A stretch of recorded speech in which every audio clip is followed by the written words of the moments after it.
Hi friends, இன்றைக்கி நம்மளுக்கு ஃப்ரெஷ்ஷான வவ்வால் மீன் கிடச்சிருக்கப்பா.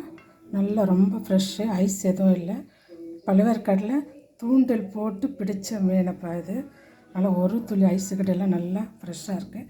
இதில் புளி கரைசல் கொஞ்சமும் நான் இஞ்சி பூண்டு பேஸ்ட்டு கருவேப்பிலை தூள் பண்ணி வச்சுருக்கேன்ப்பா. நான் இதில் வெறும் மிளகாத்தூள், மஞ்சத்தூள், மிளகுத்தூள், சால்ட்டு இதை மட்டும் போடுறேன். சூப்பரான ஒரு ஃப்ரை. ஏன்னா ஐஸ் இல்லாமல் இருந்தாவே மீன் நல்லா ஃப்ரை சூப்பராக ஆகும்ப்பா. இது ஐஸ் இல்லாத மீன். நல்லா நம்மளுக்கு பக்கத்தில் பழுவேற்காடு, நான் இருக்கிறது சோழவரம் தான். ஆனால் பழுவேற்காடு இந்த சைடில் இருந்து கொஞ்சம் கிட்ட தான். அதை எடுத்துகிட்டு விற்கிறவங்க நம்மளுக்கு இது மாதிரி ஃப்ரெஷ்ஷாக கொடுக்குறாங்க. நல்லா சூப்பரான மசாலா போட்டு வச்சுருக்கேன்ப்பா நான். இப்போ டடன்டா நல்லா இது சூப்பராக இருக்குது. இந்த மழைக்கு அதுவுமா காரசாரமாக. Thank you friends.